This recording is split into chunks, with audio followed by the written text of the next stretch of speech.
Hey, what's going on, guys? In today's video, we're going to be checking out the new NECA Toys Friday the 13th Camp Crystal Lake accessory set.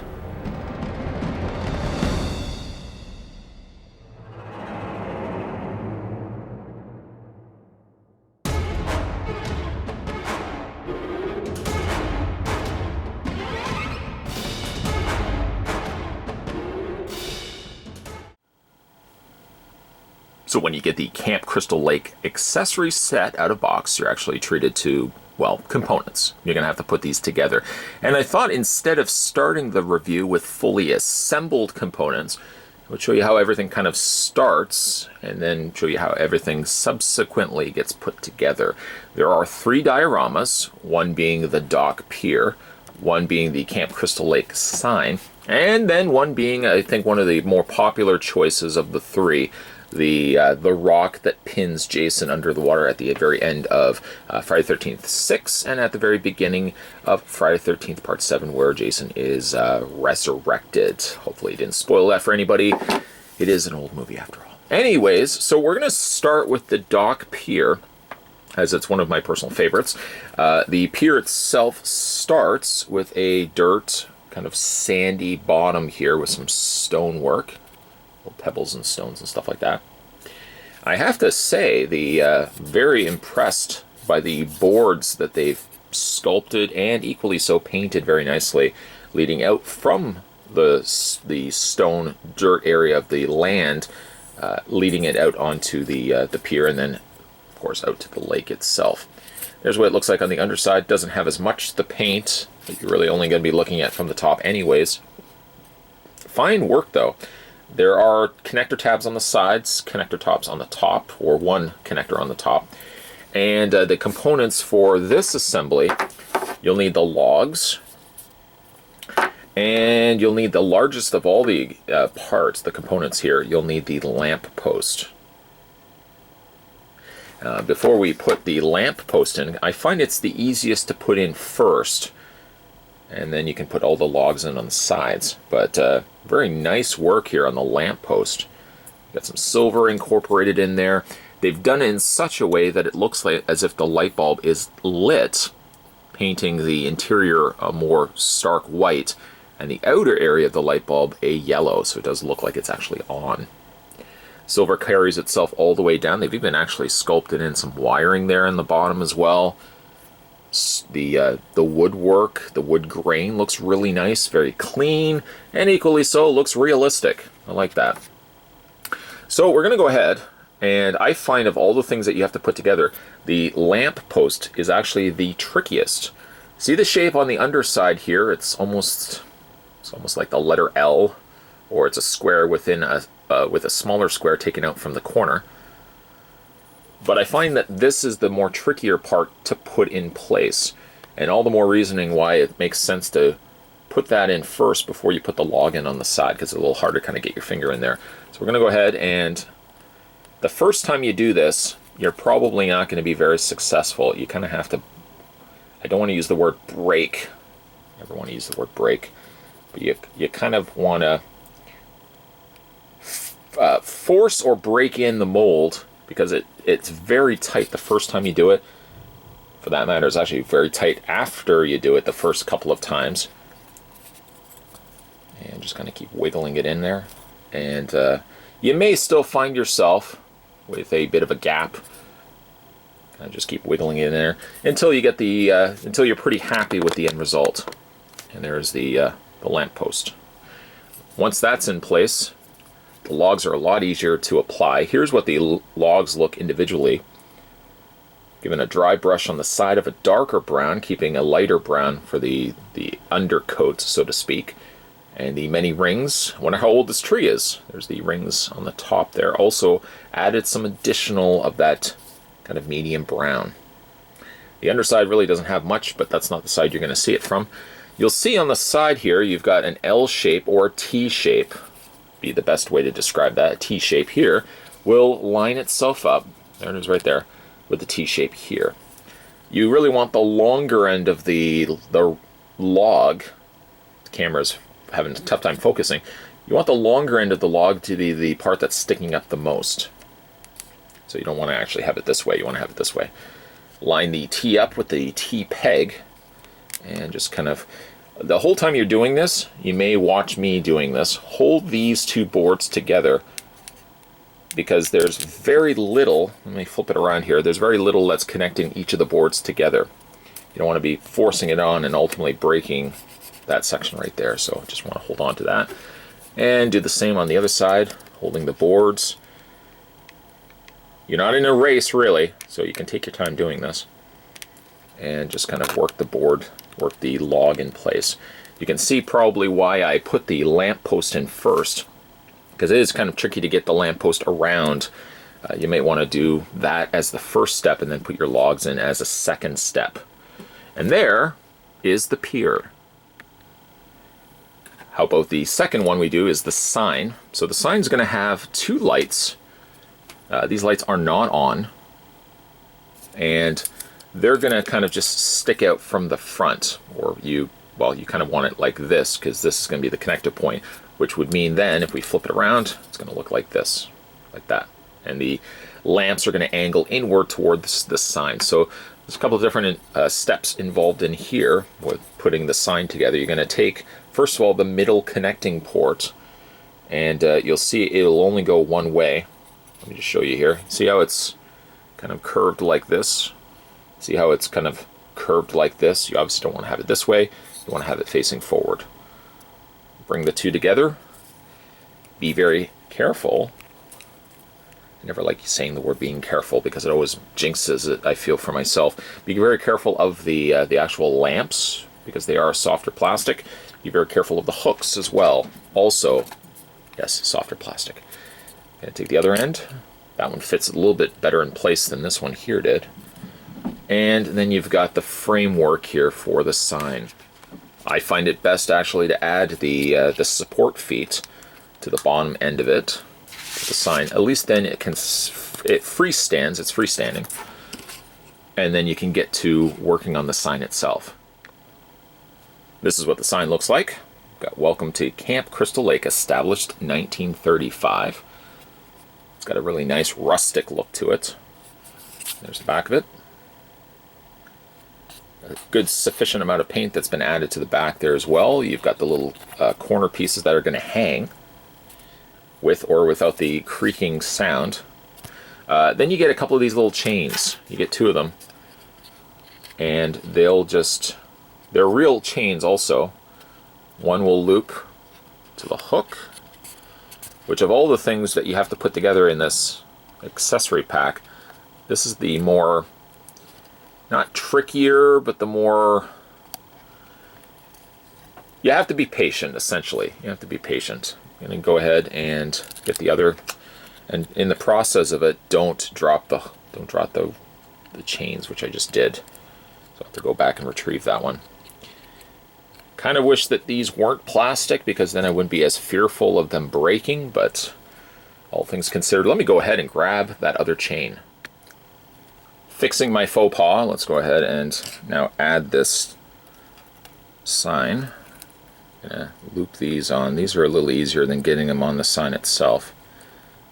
But as I'm doing this, one thing I want to stress, I hate using negative words. Stress is another word I don't want to use for plastic.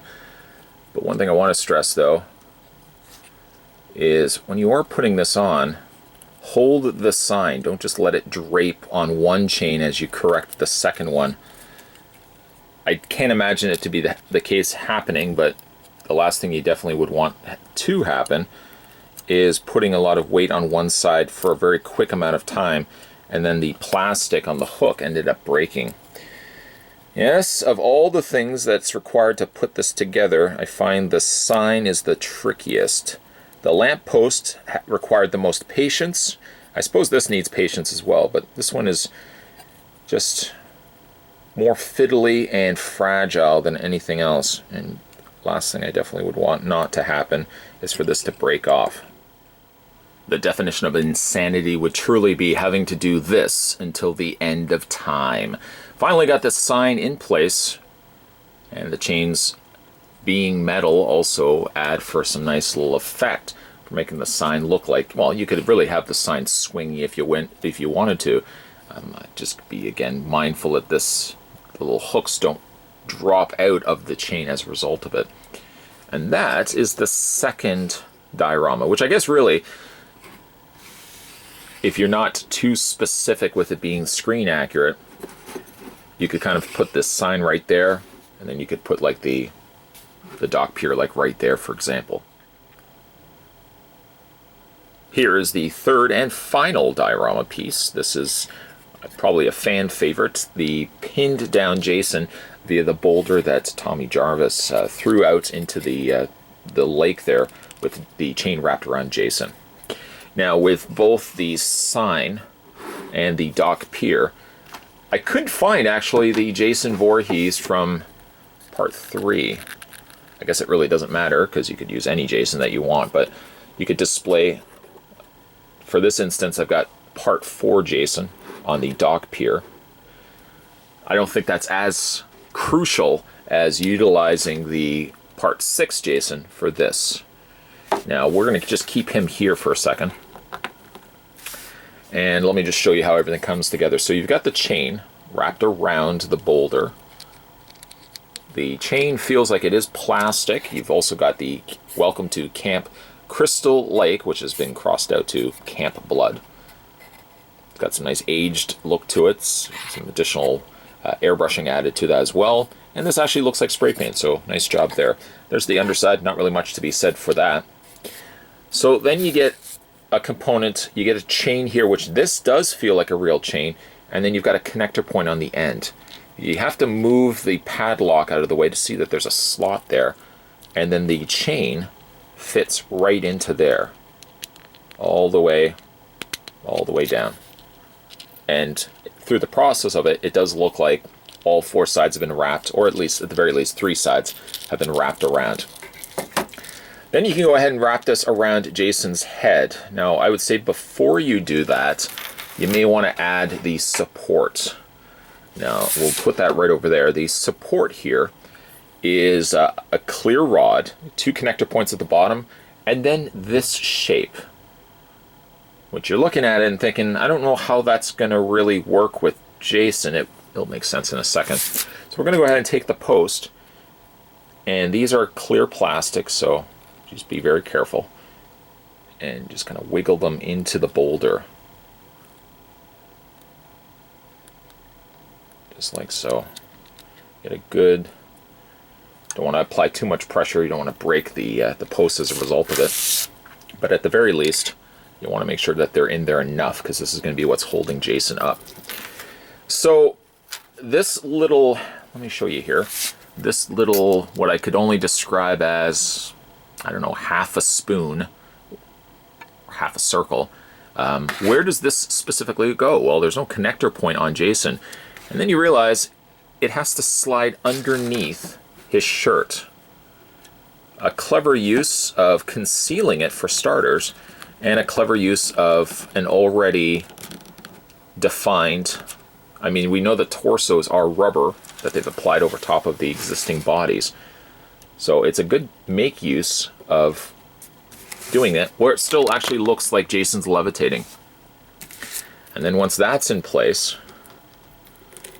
this is kind of the more trickier end of it, you have to now wrap this around Jason's head. Now you may want to reverse this setup, where you wrap the chain around Jason first and foremost, and then you put the post in place. You can probably make more sense to put the chain around Jason's head first, and then when you're finished, you can then slide that up into the rubber torso of his body. This, by the way, is a lot easier to accomplish also. If you go ahead and take his head off first, then put the chain around the stump of his neck, then put the head over top of it. And then once that's in place, you can revisit the hockey mask, and you've got yourself an excellent showpiece of Jason being basically pinned down underneath Camp Crystal Lake. One thing I wish that NECA had incorporated as well for this diorama, the one specifically that we're looking at here, is a pair of relaxed hands for Jason Voorhees. Well, really everything comes together well, and it does recreate the scene quite nicely. The one glaring notice is you do see Jason here with closed or partially gripping hands. I think if they had given you just a couple of relaxed hands, just something that you could kind of have just Jason draping his hands down, I think would have really finished the look exquisitely.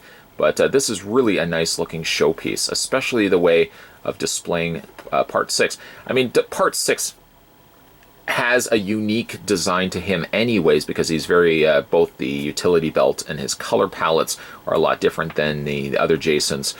So by that on its own, this is a figure that stands out. But I think specifically, I would want to display him now going like this. One thing you could also do, and fingers crossed, we also get eventually an Ultimate Part 7 Jason. You could really put Part 7 Jason underneath using this setup as well. It's just a matter of whether you would want the very end of Part 6 or the very beginning of Part 7. I love the new NECA Toys Friday the 13th Camp Crystal Lake accessory set. I don't even mind the fact I have to put it together either. The only thing of the 3 components that had to be put together is the thing that you don't see here in final looks, and that is the sign. It's a little trickier to kind of get the chains to hang properly and get the sign all in place. Other than that though, I think this is an absolute home run hit. For the sake of this review, I couldn't find Part 3 Jason, specifically to have him with the harpoon gun at the end of the pier, but I really think with the pier diorama, you could have any Jason really displayed on it, and it works quite well. With the boulder being under Camp Crystal Lake, I think it's a little bit more specific to Part 6 Jason, or maybe a future Part 7 Jason. We can only hope that NECA continues to want to put out Ultimate Jasons, so that you can either have Part 6 Jason at the very end of Friday the 13th Part 6, or you could have Part 7 Jason at the very beginning of New Blood. It's entirely up to you. But it definitely adds to an extra element to the way that you can display these figures above and beyond just simply having them standing on a shelf. I hope that NECA will give us more of these. I guess the sky's the limit as to the different possibilities that they can do for figures. It's just ultimately a case of whether they'll entertain the idea of releasing more of these. But I would absolutely love and adore the idea of putting these figures on display above and beyond just simply having them standing. Standing is cool because you can appreciate the figure, but I think you can appreciate them much more when you put them in scene-specific backgrounds like this. So, well done, NECA. Well done. You can't see it, but I'm tipping a hat that I'm not currently wearing. Today we were having a look at the NECA Toys Friday the 13th Camp Crystal Lake accessory set. Highly, highly recommended, as you could probably gauge over the course of this review, but highly recommended from this guy that you guys pick this up for yourself. You can currently find this at local comic book stores and some retail stores as well, but definitely would recommend getting this for yourself. If you haven't had a chance to hit that little subscribe button down below, make sure you do so. Of course, many more videos will be coming your way. Thanks for watching, guys. See you next time.